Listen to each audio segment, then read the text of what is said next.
गीता 18 के श्लोक नंबर 62 में भगवान स्वयं कह रहे हैं कि अर्जुन उस परमेश्वर की शरण में जा जिसकी कृपा से परम शांति व शाश्वत स्थान अर्थात सतलोक को प्राप्त होगा।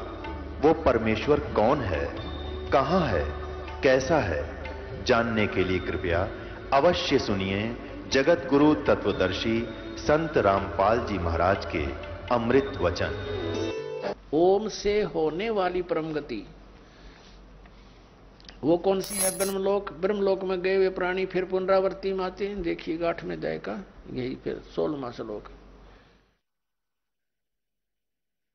हे अर्जुन, ब्रह्मलोक पर्यंत सब लोग पुनरावृत्ति में हैं। ये स्टार लगा के इन्होंने यह विश्लेषण भी किया है। अर्थात जिनको प्राप्त होकर पीछे संसार में आना पड़े, वहां जाकर भी फिर वापस संसार में आना पड़े, ऐसे पुनरावृत्ति बोलते हैं इसको। पुनरावृत्ति, इसका विश्लेषण किया, पुनरावृत्ति का अर्थ डिफाइन किया इन्होंने। तो इससे सिद्ध हो गया कि ब्रह्मलोक में गए हुए प्राणी भी वापस आते हैं, ओम नाम का जाप करने वाले। आगे गए ना बावड़े रहते भी सब जाही, बिन साहेब की बंदगी कहीं छोड़ ठिकाना नहीं। अब 8वें अध्याय का 5 और 7 और 8, 9, 10 मंत्र कंसेप्ट क्लियर कर देगा। देखिएगा 8वें अध्याय का अब हम ये 5वां श्लोक पढ़ेंगे। इसमें गीता ज्ञान दाता कहता है, जो पुरुष, जो साधक अंत काल में मुझे ही स्मरण करता हुआ शरीर का त्याग कर जाता है, वह मेरे साक्षात स्वरूप को प्राप्त होता नहीं। वह मद भावम याति, मेरे वाले भाव को प्राप्त होता है, मेरे पर आसक्त हो जाता है। और इसमें कुछ संशय नहीं है। 6ठे में ये बताया है कि जो अंत समय में जिस भी भाव में भावित रहता है, अंत समय में उसी को प्राप्त करता है मृत्यु को उपरांत। 6ठे में तो एक नियम बताया है, विधान बताया है, जहां साता बादशाह हुई। इसका अर्थ ये है, एक कुंती पुत्र अर्जुन अंत काल में जिस जिस भी भाव को समन करता हुआ शरीर का त्याग करता है तो उसको ही प्राप्त होता है। सदा उसी तद भावम भावती, उसी भाव से भावित रहता है, यानी उसी पर आसक्त रहता है, उसी में भावना बनी रहती है उसकी। इसका अर्थ ये है। आगे बताया है, इसलिए 7वें में कहा है कि इसलिए सब समय में निरंतर मेरा स्मरण कर और युद्ध भी कर, अर्पण के मन बुद्धि युक्त होकर निसंदेह मुझे ही प्राप्त होगा। अब इसमें क्या बताया है कि ये एक नियम है, अंत समय में जिसमें आशा रख के शरीर छोड़कर जाता, उसके बाद उसी के पास पहुंच जाता है। अब कहता मेरे को प्राप्त करना है तो मेरे में मन वाला हो, मेरी ही साधना कर, युद्ध भी करना पड़ेगा। यहां तो युद्ध करना पड़ेगा मेरी शरण में रहेगा तो। और युद्ध करने वाले को फिर शांति सौंपने में नहीं। इससे सिद्ध है ओम नाम के जाप करने वाले को शांति नाम की चीज नहीं। इसलिए 18वें अध्याय के 62वें श्लोक में कहा कि अर्जुन, तू सर्वभाव से उस परमेश्वर की शरण में जा। उस परमेश्वर की कृपा से ही तू परम शांति को और शाश्वत स्थान यानी उसे सनातन परम धाम को प्राप्त होगा। इससे सिद्ध हो गया कि गीता ज्ञान दाता कहता है मेरी शरण में रहना तो युद्ध करना पड़ेगा तुझे। अब तू सोच ले, तो जहां युद्ध करना वो शांति नाम की चीज नहीं है।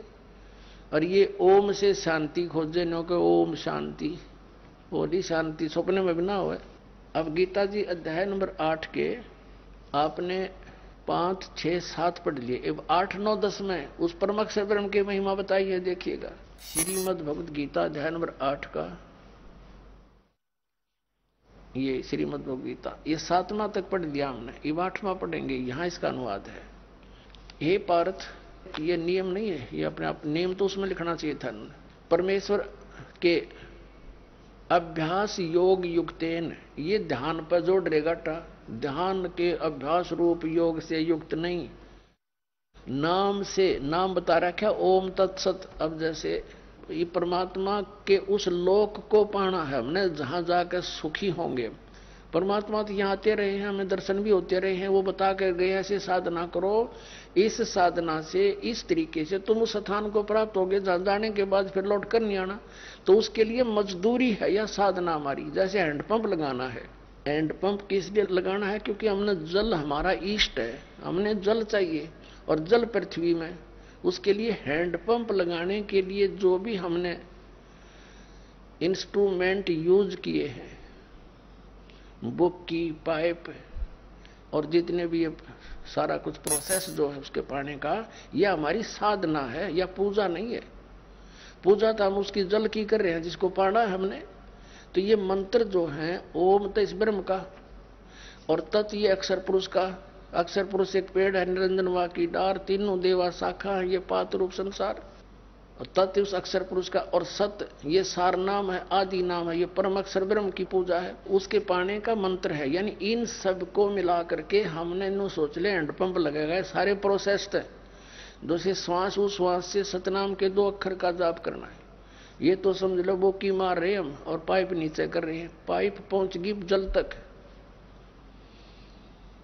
फिर उसके बाद काम शुरू होता है सार नाम का, यानी मशीन समझो, सार नाम सार शब्द है और उससे जो वस्तु मिलेगी वो हमारा इष्ट है, जल। अब आइएगा, तो ये गलत बताते हैं, ध्यान दोनियति ने तड़ंगा डांट मतलब था। देखिएगा 8वें अध्याय का, अब हम 8वां श्लोक पढ़ रहे हैं 8वें अध्याय का, ये 8वें का यहां अनुवाद है।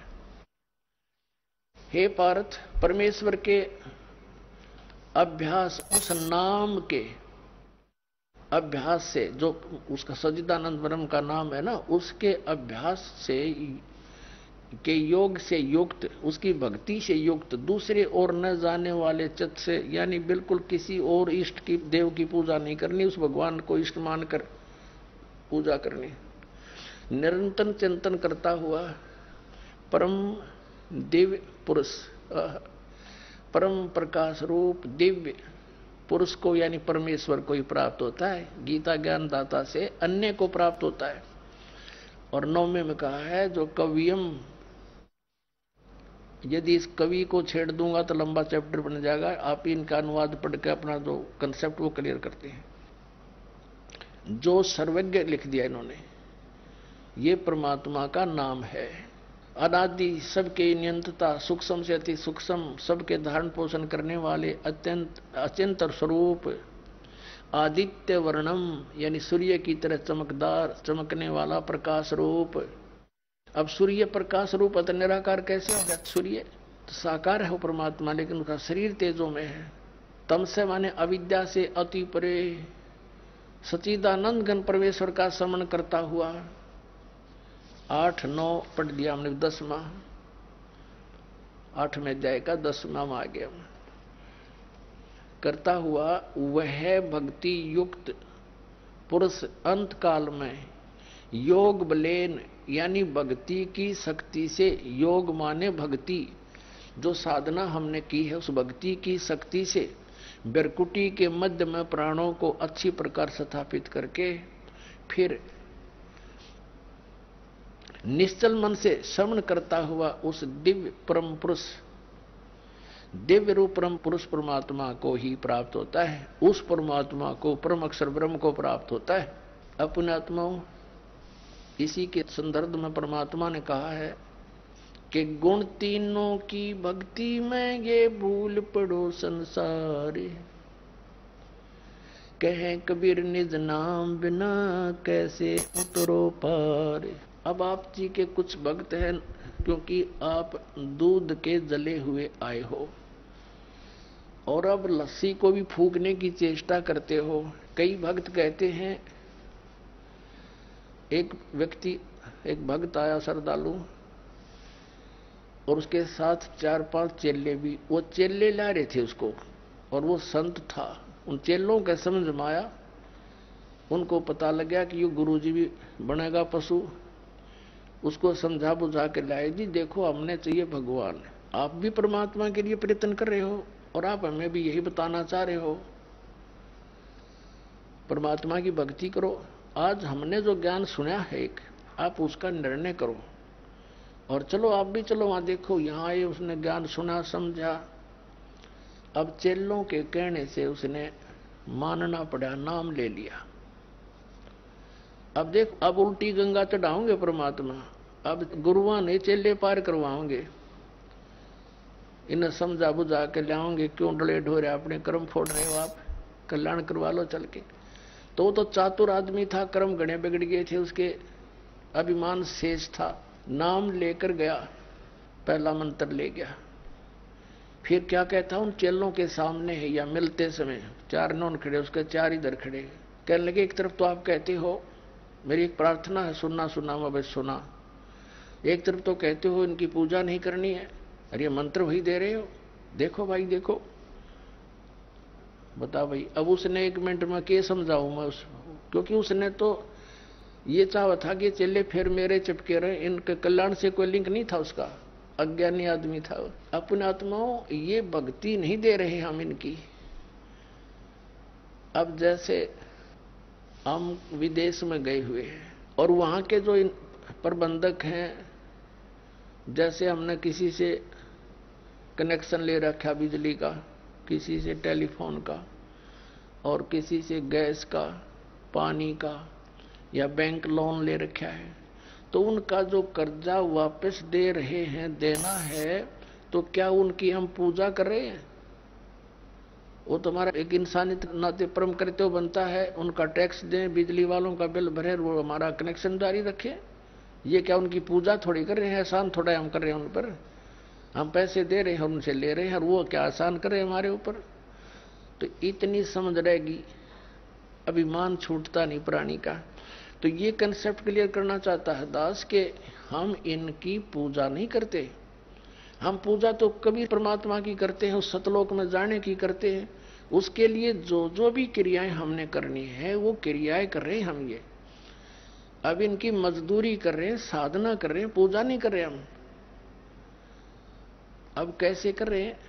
पहले तो ये कंसेप्ट करते हैं क्लियर है कि 3 देव की जो करते भक्ति उनकी कदे ना होवे मुक्ति। अब ये तो है सही साधना, ऐसे करने से लाभ होगा, गीता ज्ञानदाता कहता है।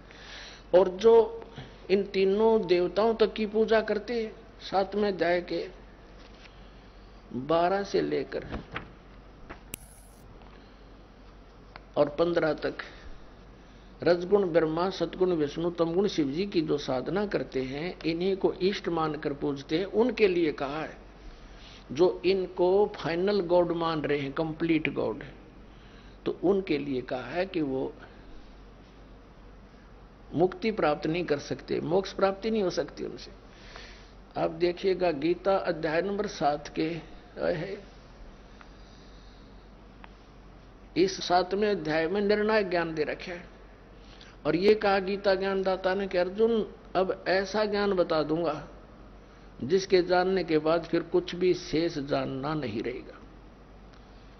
और बिल्कुल सही बता रखा है, देखिएगा ये तो 7वां अध्याय है, इसका दूसरा मंत्र देखिएगा। मैं तेरे लिए इस विज्ञान सहित तत्व ज्ञान को पूर्णतः कहूंगा, जिसको जानकर संसार में फिर कुछ भी जानने योग्य शेष नहीं रह जाता। हो गया खत्म। अब हम इसको थोड़ा सा शॉर्ट में पढ़ेंगे। 7वें अध्याय का हम 12 से शुरू करते हैं। 7वां अध्याय का हम 12 से शुरू करेंगे। ये 12वां श्लोक। अभी और भी जो सतगुण से उत्पन्न होने वाले भाव हैं और रजोगुण से तथा तमोगुण से उत्पन्न होने वाले भाव हैं, उन सब को मुझसे ही होने वाले हैं ऐसा जान, परंतु वास्तव में उनमें मैं और वे मुझ में नहीं है। अब अभी ताजा ताजा ये सिद्ध किया आपको कि रजगुण ब्रह्मा है, सतगुण विष्णु, तमगुण शिव जी। तो इन तीनों गुणों से क्या होता है? रजगुण ब्रह्मा के दबाव से, इसके प्रभाव से, रजोगुण के प्रभाव से हम संतानों उत्पत्ति करते। यहाँ के ठाठ बाट की हमारे अंदर एक जबरदस्त प्रेरणा बनती है, ये रजोगुण के प्रभाव से बनती है। और फिर सतीथि सतोगुण प्रभाव से एक दूसरे में ममता मोह फंस जानी, जबरदस्त जकड़े जाते हैं। और तमोगुण का अपना पता ही है, क्रोधाना, ये भगवान शंकर जी के तमोगुण से है। तो क्या बताया है कि इन तीनों गुणों से जो कुछ भी हो रहा है, सृष्टि, सतीथि और संहार, इसका निमित्त मूल कारण तो मैं हूं, लेकिन मैं इनमें नहीं, ये मुझ में नहीं, क्योंकि ये इनसे अलग रहता है, अपने पुत्रों से भी गुप्त रहता है। ये काल के पुत्र हैं, रजगुण ब्रह्मा, सतगुण विष्णु, तमगुण शिव जी। तो ये क्या बता रहा है आगे देखिएगा 7वें अध्याय का 13वां श्लोक पढ़ेंगे। 12वां हमने पढ़ लिया। गुणों के कार्य रूप सात्विक, राजस, तामस, इन तीनों प्रकार के भावों से सारा संसार प्राणी समुदाय मोहित हो रहा है। इन तीनों गुणों से परे मुझ अविनाशी को नहीं जानता। अब कितना कह रहा है कि ये तीनों गुणों के रजगुण, ब्रह्मा, सतगुण, विष्णु, तमगुण, शिव जी से ही जकड़ी हुई है इनकी बुद्धि। इनसे ऊपर ब्रह्म मुझे भी ना जानते, इनसे अधिक लाभ मैं दे सकता हूं। आगे देखना 14वें में क्या किया। अध्याय नंबर 7 के श्लोक नंबर हम 14 को पढ़ रहे हैं। क्योंकि यह अलौकिक अति अद्भुत त्रिगुणमयी मेरी माया, रजगुण, ब्रह्मा, सतगुण, विष्णु, तमगुण, शिव जी के द्वारा फैलाया गया जाल बड़ी दुस्तर है, यानी बड़ी खतरनाक है। परंतु जो पुरुष केवल मुझको निरंतर भजते हैं वे इस माया का उल्लंघन कर जाते हैं, अर्थात इससे ऊपर उठ जाते हैं जो ब्रह्म साधना करते हैं।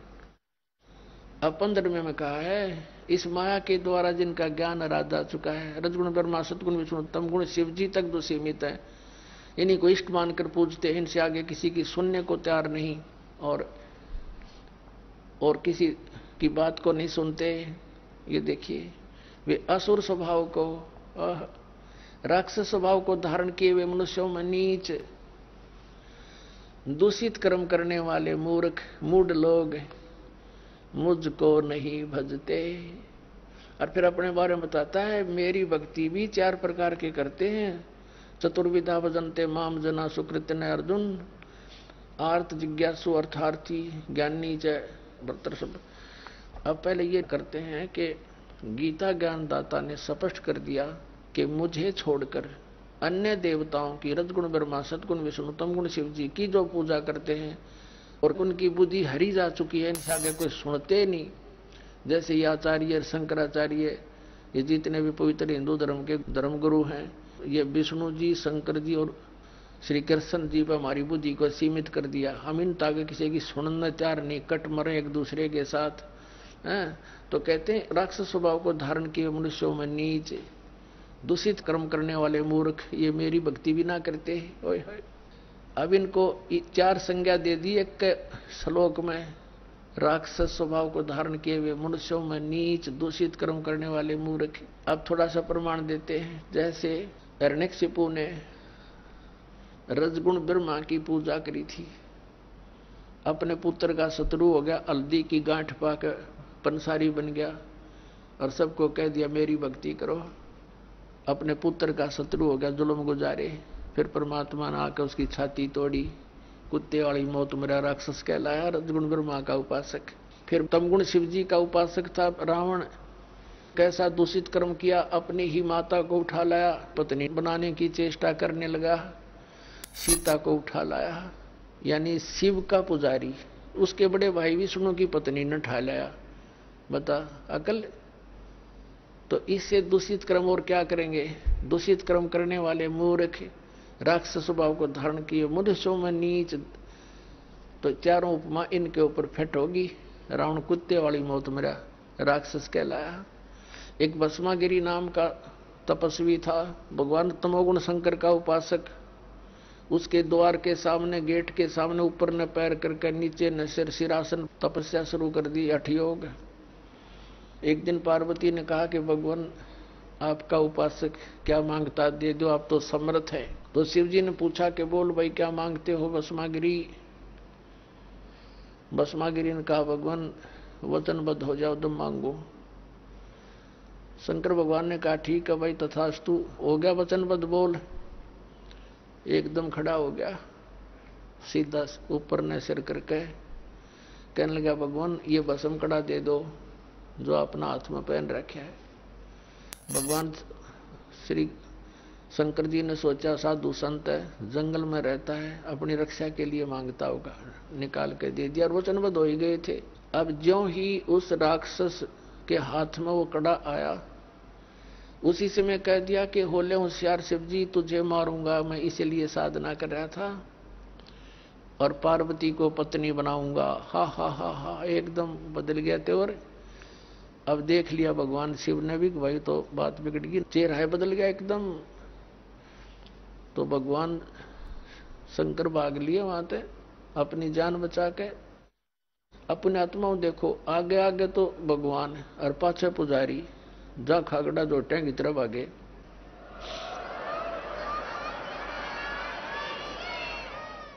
और ये आज तक हमने मूर्ख बना रहे हैं ये संत, न कि वो मृत्युंजय, कालज्जय, सर्वशक्तिमान, महेश्वर, सर्वशक्तिमान। बताइए, मृत्युंजय था, डर के भाग गया। कबीर साहब थे मृत्युंजय, उनको ऐसे ऐसे जुल्म गुजारे, तोब लगा दी थी परमात्मा को मारने के लिए, दरिया में डाल दिया था, गंगा में, नौका में बैठा ले गया, हथकड़ी बांध कर, पैरों में बेड़ी बांध कर, और गंगा में डाल दिया। हथकड़ी अपने आप टूट गई, बेड़ी निकल गया हाथों गले से, जल के ऊपर बैठ गए भगवान। तोब के गोले छोड़ दिए उन दुष्टों ने, 4 पैर 12 घंटे तक तोब के गोले मारते रहे, एक भी निकट नहीं गया। वो थे मृत्युंजय। अब उधर से आगे आगे भगवान शिव जी भाग रहे हैं, पीछे पीछे भस्मागिरी फुल स्पीड पे।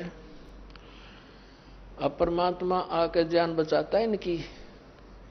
स्वयं परमेश्वर आए, पार्वती रूप बनाया, उन दोनों के बीच में एक पेड़ के नीचे खड़े हो गए। और भस्मागिरी तो भाग्य इसलिए रहा था, उसने पार्वती रूप में भगवान ने कहा रुक जाओ रुक जाओ, वो रुक गया उसने तो। और ये भी कह दिया कि अब क्यों डरते हो, तो रुकेगा नहीं, पता नहीं कहाँ जाएगा, जाने दो इसको, आ जाओ बैठो। अब भस्मागिरी का लाड़ पड़े रही थी, उड़े डट गया। तो अब भस्मागिरी से पार्वती रूप में भगवान ने कहा कि कुछ डांस वांस करके दिखा मुझे, ताकि मेरी आत्मा प्रसन्न हो तेरे से। तो कहने लगा मैं तपस्वी व्यक्ति, मैंने कभी डांस किया नहीं। तो पार्वती रूप में परमात्मा ने कहा ला मैं सिखाती हूँ, ऐसे कर, इस पैर ने ऐसे कर, इस हाथ ने ऐसे कर, इसने ऐसे कर, और ऊपर कर। जिसमें कड़ा ले रखा था ना भस्म कंडा, उसको जब सिर पा लिया भस्मागिरी का, जब कह दिया भस्म, और भस्मागिरी मर गया। उस कड़े को लेकर विष्णु रूप धारण करके परमेश्वर और शिव जी के सामने काफी दूर आगे खड़े प्रकट हो गए। और शिव जी पीछे देखकर भाग गए और कहा भाग ले विष्णु भाग ले,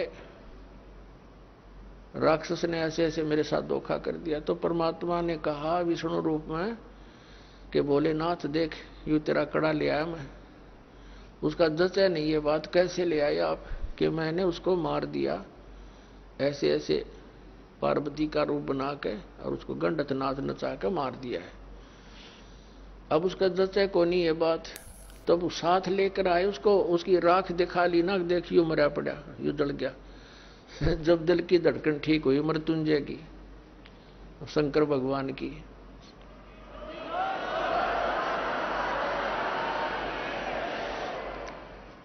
अपने आत्माओं इससे भी दुष्ट और कौन होंगे। अपनी मां के ऊपर नीति डिगा दी, और भगवान शंकर को अंतर्यामी के ये नहीं समझ सका, राक्षस के सोच लिए बैठा है, और दे दिया कड़ा ठाकर, उसका 2 मारो जूत भगा देता वहां से।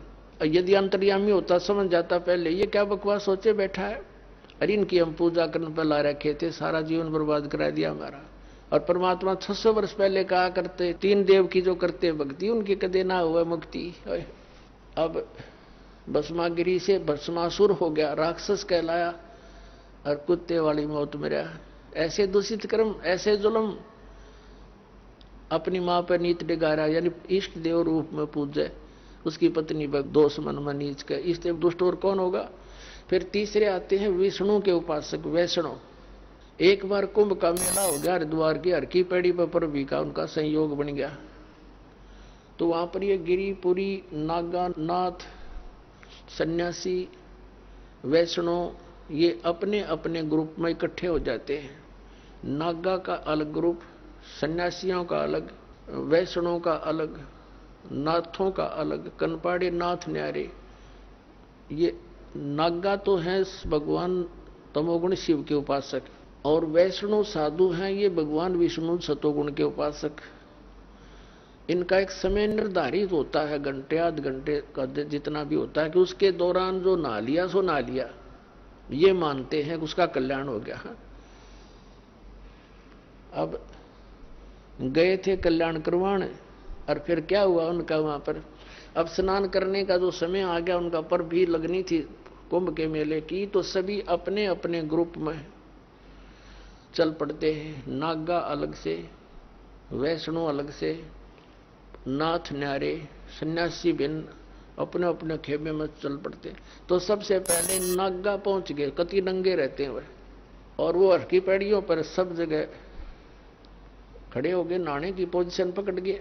पीछे से वैष्णु साधु आगे, सतोगुण विष्णु जी के उपासक। उन वैष्णव ने कहा कि नागाओं पहले हम स्नान करेंगे, हम सर्वश्रेष्ठ हैं, तुम बाद में नहाना। अब नागा कहने लगे नहीं, हम सर्वश्रेष्ठ हैं, हम त्यागी और बैरागी हैं, हम नहीं इच्छा रहते, हम वस्त्र भी धारण नहीं करते, हम बिल्कुल निर्लेप हैं। तो विष्णु के उपासक वैष्णु साधु कहने लगे शरण फेरडो, तुम टट्टी के हाथ धोते नहीं, राख लपेटे आंडो, गधे की तरह लोट मारो, आज तुम प्रथम नहाने वाले हो गए, पहले हम नहाएंगे, तुम बाहर आओ। अब ये वचन सुनकर अब वो तमोगुण के पुजारी हो गए उल्टे, और पकड़ लिए उनके सिर के वो जटा, पकड़ पकड़ कर वो उसके पकड़ रहे और वो उसकी लट्ठम लट्ठा, मुक्का मुक्का बुड़के काटे, मुखों से काटे, फिर तलवार निकाल जाए, कटारी मारे, एक दूसरे के छुर्रे गोप दे। 25,000 ये चरगुण उपासक ये कटका मर गए वहां पर।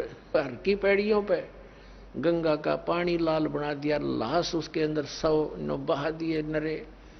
तो इसके विषय में सूक्ष्म वेद के अंदर परमात्मा ने कहा है, तीर तुपक तलवार कटारी जमदड़ जोर बदावे है, हर पैड़ी हर हेत न जाण्या वाजा तेग चलावे है, काटे शीस नहीं दल करुणा ये जग में साध कवावे है, जो जन इनके दर्शन को जावे उनको भी नरक पठावे है। अब क्या बताते हैं कि तीर कटारी तलवार ठोके एक दूसरे में, और ये तीर तुपक तलवार कटारी नौके जम धड़ जोर बधावे हैं, यानी कति डट के युद्ध किया उन्होंने। और हर पैड़ी हर हेत नहीं जाण्या वाजा कर्द चलावे हैं, भगवान हर पैड़ी कवे, भगवान का प्रेम भी नहीं, और आपस में कटका मर गए वहां पर। काटे शीस नहीं दल करुणा ये जग में साध कवावे हैं, इनका इतनी दया नहीं, राक्षस से भी बुरे ये। काटे शीस नहीं दल करुणा ये जग में साध कवावे हैं, और जो जन इनके दर्शन को जावे, ऐसे व्यक्तियों के पास जो जागा उनको यही पाठ पढ़ाओगे कटने और मरने का, तो उनको भी नरक पठावे हैं।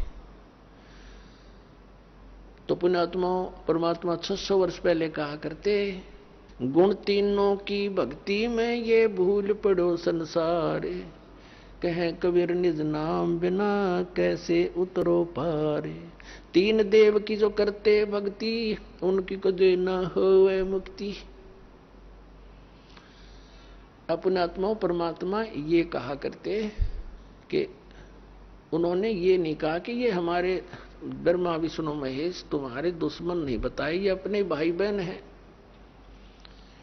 और काल का फंस गई अच्छी आत्माएं हैं, इनको बना दिया यहाँ का चौधरी, इनकी मृत्यु होगी जब इनको गधे बना कर छोड़ देगा और नई तैयार कर लेगा। आप मत, ये तो हमारा दुरुपयोग कर रहा है। और दुर्भाग्य उन देवताओं का, ब्रह्मा विष्णु महेश का, जो आज स्वर्ग में बैठे हैं, उनके हाथ से ये प्राइम टाइम निकल गया इनके, जो आज आपको प्राप्त हो रहा है, ये समय है।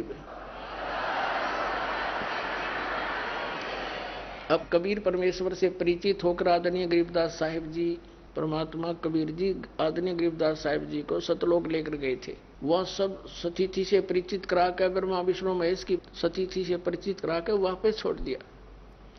उसके बाद उन्होंने कहा था, तीनों देवा कमल दल बसे, ये ब्रह्मा विष्णु महेश, प्रथम इनकी वंदना फिर सुन सतगुरु उपदेश। उनका था कि तीनों ब्रह्मा विष्णु ये तीनों देवा कमल दल में बसते, हमारे कमलों में, इन दलों में अंदर रहते हैं, और प्रथम इनकी वंदना, ये मंत्र जो करते हैं इनकी साधना करते हैं, और फिर सुन सतगुरु उपदेश, सतगुरु के ज्ञान को सुनो, और उसका पूरा कंप्लीट कोर्स लो, तब ये बात बनेगी। अब ब्रह्मा विष्णु महेश हमारे कोई दुश्मन नहीं है। कई कहते हैं कि आपके गुरुजी तो ब्रह्मा विष्णु महेश को छुड़वाते हैं। ब्रह्मा विष्णु महेश को हम छुड़वा सकते हैं? हम कोई बालक हैं? अब जैसे ऊर्ध्व मूलम अधः शाखम, ऊपर को जड़ वाला, नीचे को तीनों गुण रूपी शाखा वाला, उल्टा लटका हुआ संसार रूपी वृक्ष है। अब इसमें क्या है? ऊपर को जड़ता पूर्ण परमात्मा, नीचे को तीनों गुण रूपी संसार रूपी वृक्ष की शाखा है। तो क्या कोई शाखा को काट देगा बुद्धिमान व्यक्ति? पेड़ की शाखा को कोई काटने की कहेगा कि इसको तो फेंक दो काट के, फिर लटका के करेंगे बाकी का हम? तो कहने का भाव ये है कि जैसे परमात्मा कहा करते कि जैसे हमने भक्ति रूपी पौधा बीजना है और हम नर्सरी से कोई पौधा लाए, कैसे बीजेंगे? उसको गड्ढा खोदेंगे और उस गड्ढे में उसको जड़ों की तरफ से दबाकर मिट्टी में, फिर उस जड़ों की मूल की सिंचाई करेंगे। तो मूल की यानी जड़ की पूजा करेंगे हम, तो वो पौधा पेड़ बनेगा, उसकी टहनियां बड़ी बड़ी हो जाएंगी, तीनों गुण रूपी शाखा।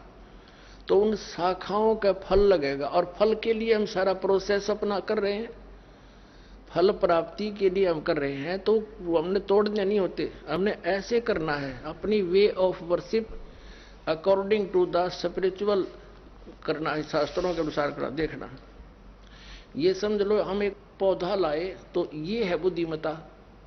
जड़ों को गमले में यानी मिट्टी में डाला, दबा दिया और पूजा शुरू कर दी, सिंचाई। ये जड़ कबीर परमात्मा है इस संसार रूपी वृक्ष की।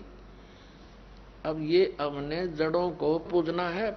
इन ब्रह्मा विष्णु महेश की पूजा नहीं कर, हम क्या कर रहे हैं? ऐसे कर रहे हैं।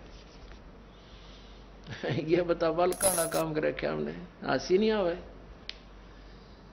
हम ऐसी पूजा कर रहे हैं, उल्टा काम कर लिया हमने। ब्रह्मा विष्णु महेश को हम इष्ट रूप में पूज रहे हैं, गमले में ला दिए ब्रह्मा विष्णु महेश और ये पूजा कर रहे हैं। तो कोई क्या कहेगा? समझदार व्यक्ति ने घर सीधा कर ले इसने, और वो लड़े, हट जा दूर, खबरदार तूने क्या कर दिया। अब देखो, जड़ छोड़ दी हमने, अब जड़ ऊपर रहेगी तो भक्ति रूपी पौधा सूख गया। ये यूजलेस है, ये शास्त्र विधि को त्याग कर शास्त्र विरुद्ध साधना है, ये उल्टा बीजा हुआ भक्ति रूपी पौधा। और हमने ऐसे करने को कहा, तो इसमें इसकी पूजा करेंगे भगवान कबीर साहब की, फिर हमारे शास्त्र अनुकूल कर्म बनेंगे। शास्त्र अनुकूल संस्कार होने से ये फल ब्रह्मा विष्णु महेश ने देना हमारे को, क्योंकि यहाँ के ये प्रधान है, इविन का फल लगेंगे। अब इसका प्रमाण देते हैं। अपने आत्माओं परमात्मा ये कहा करते, तुम साधना ठीक करो और फिर आपको लाभ होगा पूरा। अब तुम साधना कर रहे हो उनकी जो आपको कुछ दे ही नहीं सकते। अब जैसे आप किसी फैक्ट्री मालिक की नौकरी कर रहे हो, तो नौकरी उसकी कर रहे हो, आपकी हाजिरी लगकर तनख्वाह बनकर कैशियर के पास आती है, अकाउंटेंट के पास आती है। आइए अब हम उन श्रद्धालुओं के अनुभव जानते हैं जो जगत गुरु तत्वदर्शी संत रामपाल जी महाराज जी से दीक्षा प्राप्त कर चुके हैं तथा उनके द्वारा बताए गए भक्ति मार्ग पर चल रहे हैं। नमस्कार सर। नमस्कार सर। क्या नाम है सर आपका? जी, पालीनागर नाम है मेरा। कहाँ से आए हैं सर? जी, मैं शिवानी बोलान, जिला हिसार, हरियाणा से आया हूँ। सर, संत रामपाल जी महाराज की शरण में आने से पहले आप क्या भक्ति साधना करते थे? मैं उसको भक्ति नहीं बोलूँगा आज, वो बिल्कुल मैं ड्रामा किया करता था भगवान के नाम पे, भक्ति के नाम पे। और मैंने ऐसा कोई पंथ और ऐसा कोई मंत्र, ऐसा कोई संत नहीं छोड़ा देश के अंदर कि जो मेरे से बचा हो। एक एक्टिव और एक ऐसा एक्टर था कि मैं बचपन से ही मैं स्टेज पे प्रोग्राम किया करता स्कूल टाइम में।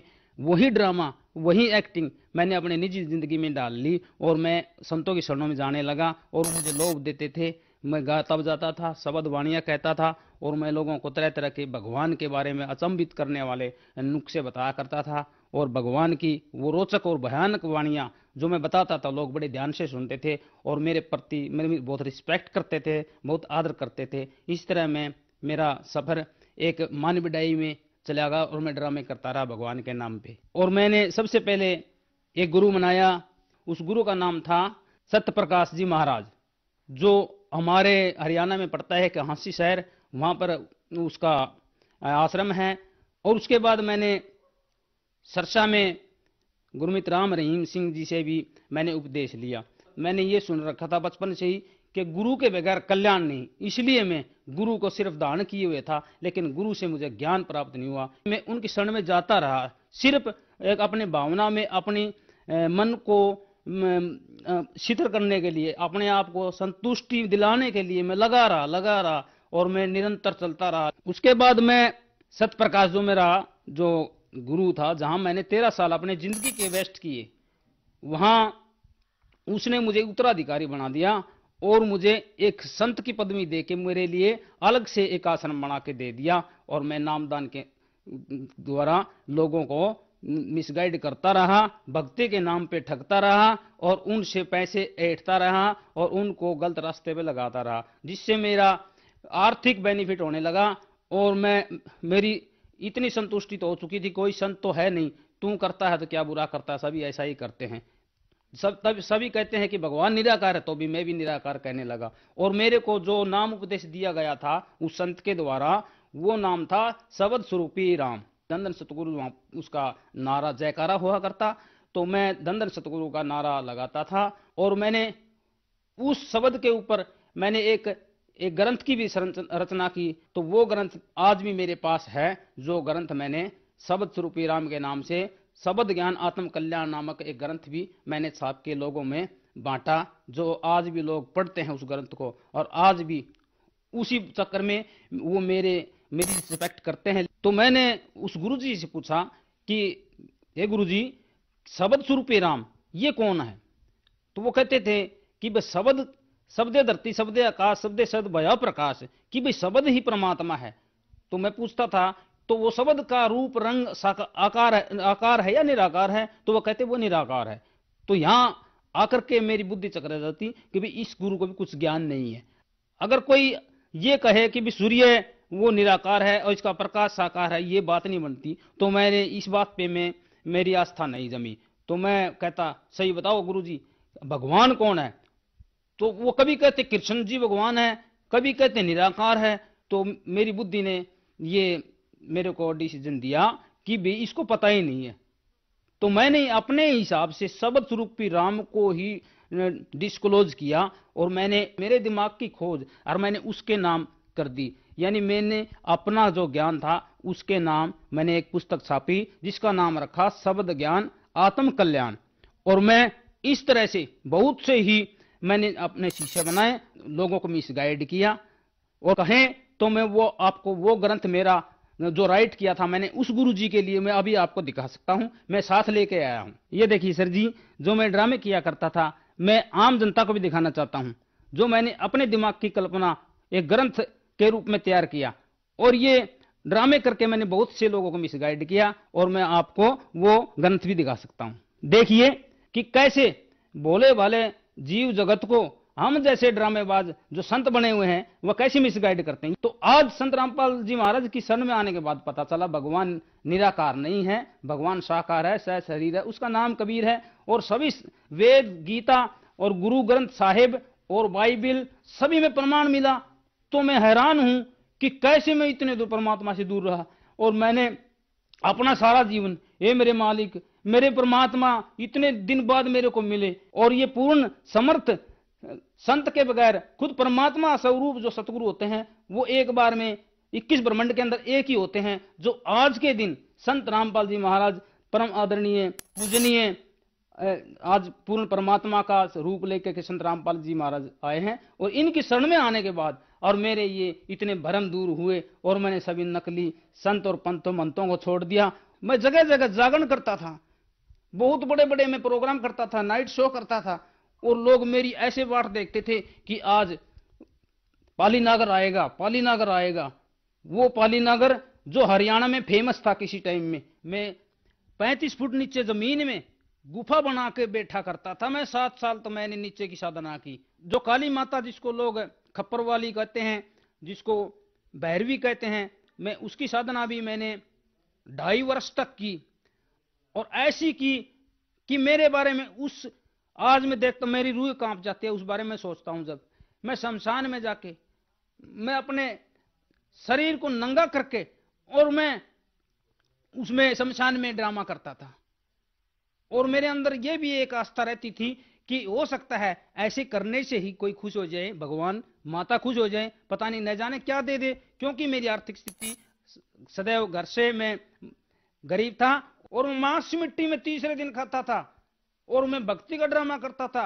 और मैं ये दावा करता हूं मैंने ऐसा कोई संत नहीं छोड़ा, मैंने ऐसा कोई गिरी पुरी नाथ, मैंने कोई धुनेदारी नहीं छोड़ा। संत रामपाल जी महाराज को छोड़ करके सभी मांस मिट्टी खाते हैं, ये सभी शराब पीते हैं और सुल्पा पीते हैं, और भगमा चोला धारण करके और दाढ़ी बधा करके और तरह तरह के टीके बिंदी लगा करके लोगों को सिर्फ मिसगाइड किए, ड्रामे किए हुए हैं। मैं एक काम और करता था कि मैं जैसे मंत्री गण होते हैं, नेतागण होते हैं, ये मेरे को इनवाइट करते थे। क्यों करते थे कि उन्हें मैं फेमस था इस बात में कि बोलने में कि पाली नागर जैसा प्रचारक नहीं हो सकता, और मैं उनके राजनीतिक अखाड़ों में भी जाया करता था। मैं स्टेज पे जाकर के लाखों लोगों को एकत्रित हुए उनको मतलब मैं ऐसे बांध देता था अपनी वाणी से, अपने गीत और रागनी सुना करके, मीठी मीठी बातें सुना करके, चुटकुले सुना करके मैं उन लोगों को मैं मतलब बैठा देता था। और तब जो नेतागण आता था उनको अपना कार्य करने में, अपने प्रवचन देने में, अपने भाषण देने में सुविधा हो जाती थी, क्योंकि मैं पहले ही उस काम कर चुका था। जैसे हमारे हरियाणा में ये चौधरी देवीलाल जी हुए, मैं उनका बहुत फेमस एक मैं भगत के रूप में फेमस हुआ। सन 1998 में मैंने एक कैसेट रिलीज की जिसका नाम था ताऊ देवीलाल जिंदाबाद, और उस समय ताऊ देवीलाल की जो पार्टी थी, जो इंटरनेशनल लोकदल, वो विजयी हुई थी, क्योंकि उस टाइम प्रचार बहुत अच्छा हुआ था और उसमें मैंने सक्रिय भूमिका निभाई थी। 5000 की जो कैसेटें थी, जो टेप थी, वो मेरी डीलिंग हुई थी। तो उस समय चौटाला साहब, ओम प्रकाश जी चौटाला साहब ने मेरे को बहुत ही मैंने शाबाशी दिया करते थे, और मेरे को लोक संपर्क विभाग में मेरे को एक छोटी सी नौकरी भी दिलाई थी।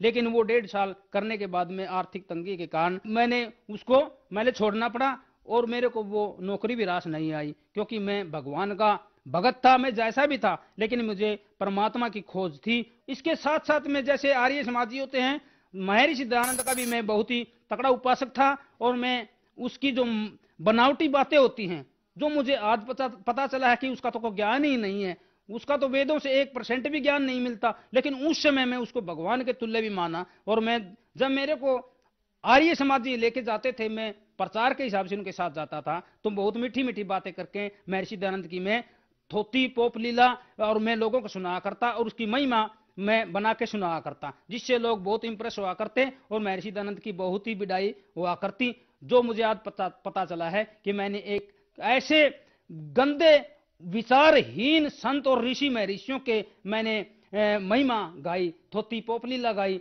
मैंने एक पुस्तक और छापी, तो मैं अभी आपको वो भी दिखा सकता हूं। ये मैंने दूसरी पुस्तक छापी, इसके अंदर मैंने वो बात बतलाई है कि लोग पढ़ते हैं तो पढ़ते रह जाते हैं। इस किताब के द्वारा भी मैंने बहुत लोगों को मनोरंजन के तौर पे तो बहुत कुछ दिया, लेकिन भगवान की इसमें कोई सच्चाई को प्रमाण नहीं है।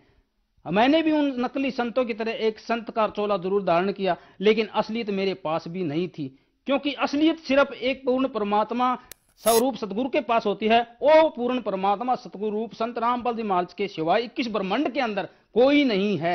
जैसा कि सर आपने बताया कि आपने बहुत सारे गुरु बनाए, फिर आपने सत्य प्रकाश नामक गुरु से नाम उपदेश लिया, वहां पर आपको गुरु पद की उपाधि दी गई और आप खुद गुरु बन गए। तो जब आप गुरु बन गए और आपने बहुत सारे शिष्य बनाए, तो संत रामपाल जी महाराज की शरण में आने की आपको क्या जरूरत पड़ी?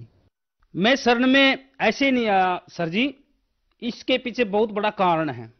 मेरे गांव में परमात्मा स्वरूप संत रामपाल जी महाराज के बहुत से शिष्य थे, और ऐसा नहीं है कि कोई एक ही कास्ट के, एक ही बिरादरी धर्म वर्ण के थे। सभी धर्म वर्ण और जाति समुदाय के लोग परमात्मा से जुड़े हुए थे, और मैं उनकी खिल्लियां उड़ाता था। मैं क्या कहता था कि ये एक और संत रामपाल है जो रोहतक जेल के अंदर है, और इसने भी कबीर का नाम लेकर के अपना डेरा चलाया हुआ है। इतने गंदे गंदे विचार प्रकट मेरे दिमाग में होते थे कि हे भगवान, हे परमात्मा, मुझे माफ करना। हमारे गांव में जो बहुत से भगत हुआ करते थे, वो कहने लगे भाई तू कितना ज्ञानी हो लेकिन तेरे को कुछ ज्ञान नहीं है। तो मैं अचंभे में हुआ करता था, भी मेरे को ज्ञान नहीं है, मैं तो लोगों को शिक्षा देता हूं, नाम देता हूं, उपदेश देता हूं, 3-3 घंटे प्रवचन देता हूं। तो वो कहते थे तू चाहे कुछ भी कर ले लेकिन तेरे को कोई ज्ञान नहीं है, तेरे को आत्मिक ज्ञान हो सकता है, लोगों को बहका सकता है, लेकिन तेरे को परमात्मिक ज्ञान नहीं है। क्योंकि तेरे को कहां से होता, किसी भी संत को नहीं है, सिर्फ एक संत रामपाल जी महाराज को छोड़ के 21 ब्रह्मांड के अंदर किसी को ज्ञान नहीं है परमात्मा का। तो मैं इस बात के ऊपर, इस पॉइंट के ऊपर मैं ठहर जाता था। मेरे को, मैं उनके सामने तो मैं नहीं कहता था, लेकिन मैं पीछे से मैं विचार करता था भी अगर मेरे को ज्ञान नहीं है, संत रामपाल को ज्ञान है, तो संत रामपाल के लिए ये इतना जोर क्यों लगाते हैं। ये कहते हैं हमने कबीर नहीं देखा, हमारा कबीर तो यही है, यही वही कबीर साहब खुद आए हुए हैं। तो उन्होंने मेरे को कहा अभी तू एक बार चल के देख, अगर तू ज्ञानी है तो चल तो सकता है हमारे साथ। मैंने सोचा चलने में क्या बुराई, चल देख लेते हैं। और तब वो दिन मैं परमात्मा की शरण में गया। मैं सिर्फ एक परीक्षा लेने के भाव से गया था, चल देखते हैं तुम्हारे संत रामपाल को। तो संत रामपाल की शरण में जब मैं हमारे गांव के भक्तों के साथ में गया और वहां की देखी मैंने, वहां का सिस्टम, वहां का भाईचारा और वहां की सादगी, लाखों भक्तों की भीड़ और ऐसे जैसे एक ही परिवार के हों, और वहां की व्यवस्था देख के वहां माता बहन एक साइड में और भाई भक्त एक साइड में, और सभी ऐसे हाथ जोड़ के बातें करते हैं और इतने प्यारे और मीठे बोलते हैं कि मैं न्यौछावर हो गया।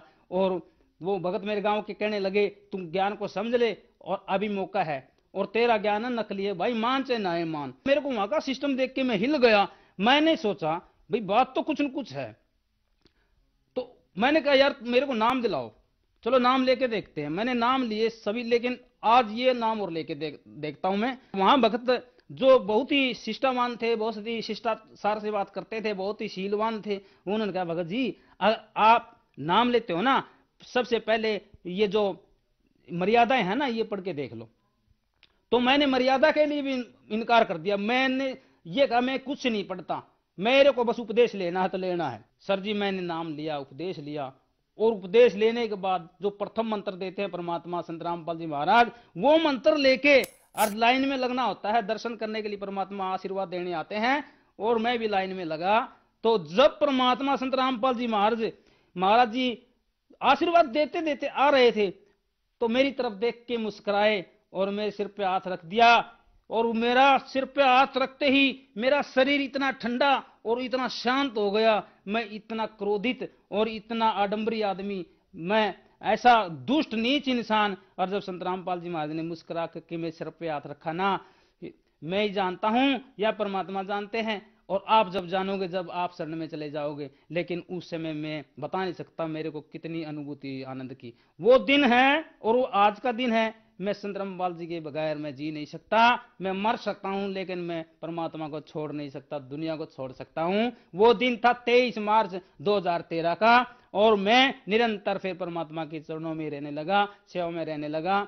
और उसके बाद से और आज तक मैं बड़ा खुश हूं। काफी बीमारियां भी मेरे जो लगी हुई थी, वो बीमारियां भी मेरी सभी परमात्मा ने उसी दिन साफ कर दी जिस दिन मेरे सर पे हाथ रखा। सर गुरु पद पर होकर भी आपने संत रामपाल जी महाराज से नाम उपदेश लिया, तो ऐसा क्या है संत रामपाल जी महाराज के ज्ञान में कि आपने गुरु होकर भी संत रामपाल जी महाराज को अपना गुरु बनाया? बहुत अच्छा प्रश्न किया सर जी आपने। मैंने जब इनको परखा, इनके ज्ञान को जांचा और सुना, तो मेरे को एकदम ऐसा, मेरे को जैसे हार्ट अटैक होने को हुआ कि ये ज्ञान संत रामपाल जी महाराज ने वेद और शास्त्रों, गीता और कुरान, वाहे गुरु ग्रंथ साहिब को, बाइबल को खोल करके बताया। तो मैंने देखा ये तो बहुत पढ़ाई लिखाई की बातें बता रहे हैं संत जी। मैंने तो सोचा था भी कबीर का नाम लेके जैसे अन्य सभी पंथ वाले कबीर की 2 बाणी गा देते हैं, रविदास की गा देते हैं, नानक की गा देते हैं, और गरीबदास जी की गा देते हैं, दादू जी की वाणी गा देते हैं, यानी कि सभी संतों की मिलीजुली खिचड़ी ज्ञान सुना करके लोगों को अपने जाल में फंसाते हैं। लेकिन संत रामपाल महाराज जी ने जब ज्ञान, मैंने संत रामपाल जी महाराज का परखा, जांचा और देखा और सुना, तो मेरी आंखों से आंसू निकल आए उस समय कि परमात्मा एक एक अक्षर को अपनी उंगलियों से दिखा रहे हैं। जैसे गीता अध्याय नंबर 16 का मंत्र 23 है। मैंने गीता अपने घर में रखी हुई थी, लेकिन मैंने कभी ये मंत्र नहीं देखे। मैंने क्या, किसी भी पंडित ने, किसी विद्वान ने, किसी संत ने आज तक नहीं दिखाए। अगर उन्हें पता होता दिखाते, तो संत रामपाल जी महाराज ने कैसे दिखाए? क्योंकि ये पूर्ण परमात्मा कबीर साहिब के अवतार हैं। तो मैंने देखा तो मैं अचंभित रहा। परमात्मा स्वरूप संत रामपाल जी महाराज का ज्ञान सुन के मेरे दिन भर दिन मेरे चक्षु खुलते गए और मैं रोता रहा और ज्ञान सुनता रहा और मेरे को दृढ़ता आती गई। सर, जो दर्शक आज आपको देख रहे हैं उनको आप क्या संदेश देना चाहते हैं? संदेश देने के लिए तो पूर्ण परमात्मा स्वरूप संत रामपाल जी महाराज आए हुए हैं धरती पे। मैं तो हाथ जोड़ के सभी से यही अरदास करना चाहता हूं कि आप अपने आत्मा से अपने विचार करके शिक्षित लोगों सभी भ्रम जाल में न रह करके आप हर बात को आप खरी करके देखो। आप अपने सदग्रंथों के, जो मुस्लिम भाई है वो अपने कुरान को देखो, जो हिंदू भाई है वो वेद और गीता को देखो, और जो सिख भाई है वो गुरु ग्रंथ साहिब को देखो, और जो हमारे ईसाई भाई है, जो क्रिश्चियन भाई है, वो अपने बाइबल को देखो। उसके अंदर जो बातें हैं वो सत्य है। इन अपने धर्म ग्रंथों से अलग अगर कोई हमें आपको बहकाता है तो हमारा दुश्मन हो, हमारी इंसानियत का दुश्मन है। वो मनमाने आचरण करके, वो कहते हैं ना हरियाणा में कि अपनी अपनी डफली अपना अपना राग, तो ऐसे हमें अपनी अपनी डफली और अपना अपना राग वालों से बचना है और हमें इस बात का सत्य करके खरा करके देखना है कि हमारा सदग्रंथ क्या बोल रहा है। और वो सदग्रंथ सिर्फ और सिर्फ संत रामपाल जी महाराज खोल के बता रहे हैं टीवी चैनलों के अंदर से। संत रामपाल महाराज ने आज से कम 20 वर्ष पहले से मेरे हिसाब से लगे हुए हैं कि सभी धर्मगुरुओं को और अपने ज्ञान चर्चा के लिए आमंत्रित कर रहे हैं। अगर किसी के पास ज्ञान होता तो संत रामपाल जी महाराज का ये चैलेंज क्यों कबूल नहीं कर रहे? क्योंकि उनके पास ज्ञान नाम की कोई चीज नहीं है, क्योंकि ज्ञान हमारे सदग्रंथों में होता है और सदग्रंथ उन्होंने ना ही समझे और ना ही वो पढ़ना चाहते। वो मनमाना आचरण करके लोगों को अपने छलावे में अपने मनमुखी बातों से बहका के और तरह तरह के देवी देवता और भगवान बना करके अपनी पूजाओं में लगा रखा है और चंदा और अनुदान के द्वारा अपना घर और अपना पेट के लिए ही वो सारा ये प्रोपेगेंडा कर रहे हैं। उन्हें भक्ति से और समाज से और मानव कल्याण से कोई मतलब नहीं है। जो मेरा पहले वाला गुरुजी था उसका नाम सतप्रकाश, वो मेरे पास वो अच्छी आत्माएं हैं वैसे, लेकिन भगवान के बारे में परमात्मा के बारे में कोई ज्ञान नहीं। वो मेरे पास 2 या 3 बार गाड़ी लेकर के हम मेरे पास आ चुके हैं और कहते हैं कि आप अपना आश्रम संभालो। और मैं उनसे ये निवेदन किया, कई बार किया कि महात्मा जी आप ऐसे करो, सतप्रकाश जी अभी परमात्मा पृथ्वी पे आए हुए हैं और आपसे भी मैं निवेदन करता हूं आप मेरे को भी मुक्त होने दो और आप भी मुक्त हो जाओ, और परमात्मा आए हुए हैं। लेकिन वो कहते हैं कि परमात्मा कबीर नहीं हो सकता। तो मैंने कहा अगर परमात्मा कबीर नहीं हो सकता तो निराकार भी नहीं हो सकता, और आप निराकार का कोई प्रमाण भी नहीं दे सकते। लेकिन वो नहीं मानता।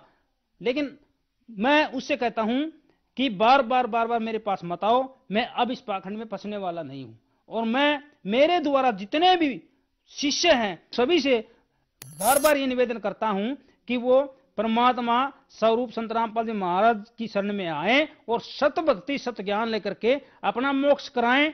क्योंकि बहुत से ऐसे भी मेरे जो भक्त भाई हैं जो मेरे कहने से परमात्मा की शरण ग्रहण कर चुके हैं। और मैं आपसे भी निवेदन करता हूं जो भी मेरे ज्ञान से जो मिसगाइड हुआ है वो परमात्मा संत रामपाल जी महाराज की शरण में आए और अपना कल्याण करवाएं। सर, जैसा कि आपने बताया कि आप एक संत प्रचारक थे और महर्षि दयानंद जी का प्रचार करते थे, जैसा कि आपको पता है कि संत रामपाल जी महाराज व आर्य समाज का लगातार विवाद चल रहा है और आर्य समाज कहता है कि संत रामपाल जी महाराज महर्षि दयानंद पर विवादित टिप्पणी करते हैं। तो सर ऐसा क्या विवाद है, ऐसी क्या टिप्पणी की जिसके बारे में हमारे दर्शकों को बताइए।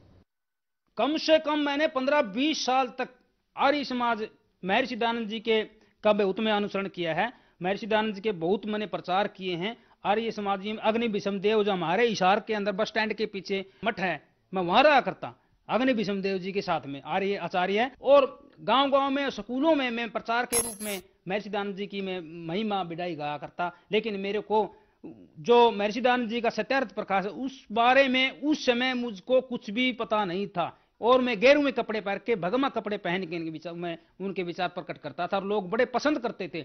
लेकिन संत रामपाल जी महाराज की शरण में आने के बाद मेरे को पता चला जो आर्य समाज के लोग हैं जो मेरे जैसे निकम्मे वो क्यों संत रामपाल जी महाराज के पीछे पड़े हुए हैं। महर्षि दयानंद ने लिखी हुई है क्या सूर्य पे आदमी रह सकता है। महर्षि दयानंद ने लिखा है एक जगह पे कि अगर लड़की 24 वर्ष की हो जाए, आर्य को चाहिए कि 48 साल के मनुष्य के साथ उसकी शादी करनी चाहिए। क्या हमारे समाज में यह संभव है? क्या हमारी लड़की 24 वर्ष की हो तब 48 साल के इंसान के साथ हमें उसको विवाह कर सकते हैं? उसका संत रामपाल जी ने अपने घर से नहीं बनाई है, सत्यार्थ प्रकाश के अंदर से निकाल करके अखबार में लेख लिखा और तब उन लोग विरोध किया। और भी बहुत सी टिप्पणियां मैं आपको बता सकता हूं। जैसे किसी लड़की का नाम बिमला, कमला, गोदावरी, गंगा, जमुना, काली ये नाम हो जिस लड़की के, और जिसकी आंखों का रंग भूरा हो और जो आंखों से कैरी हो, उसके साथ भी शादी नहीं करनी चाहिए।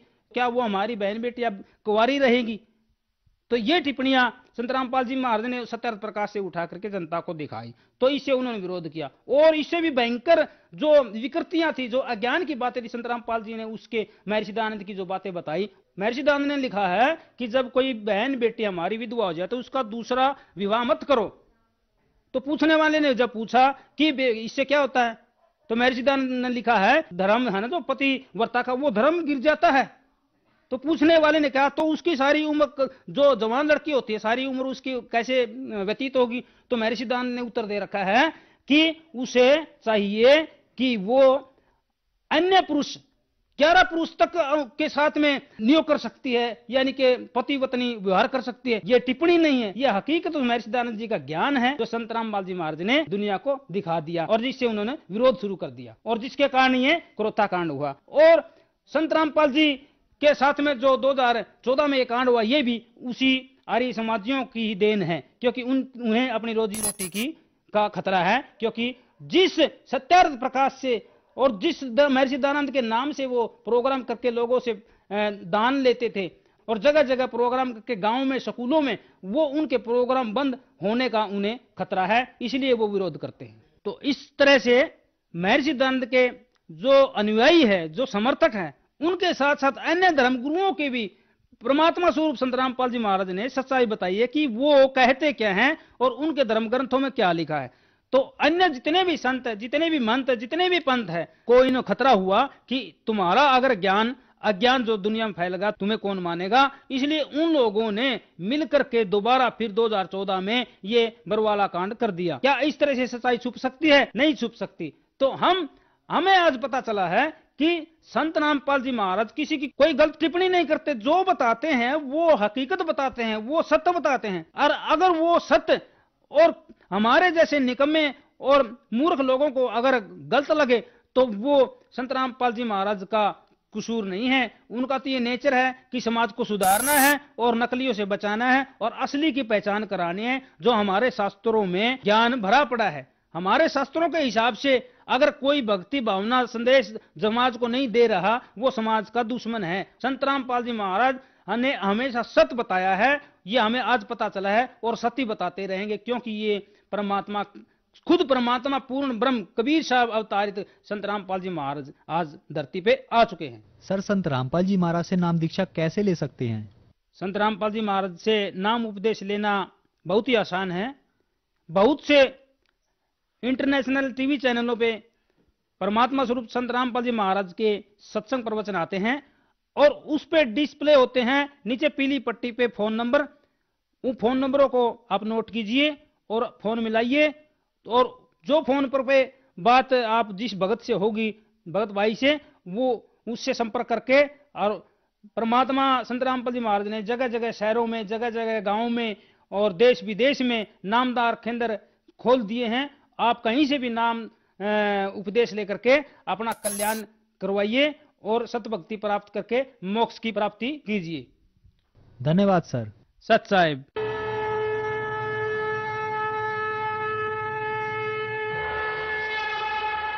आप सुन रहे थे जगत गुरु तत्वदर्शी संत रामपाल जी महाराज के मंगल प्रवचन। अधिक जानकारी के लिए संपर्क करें 8222880541, 8222880542, 8222880543, 8222880544।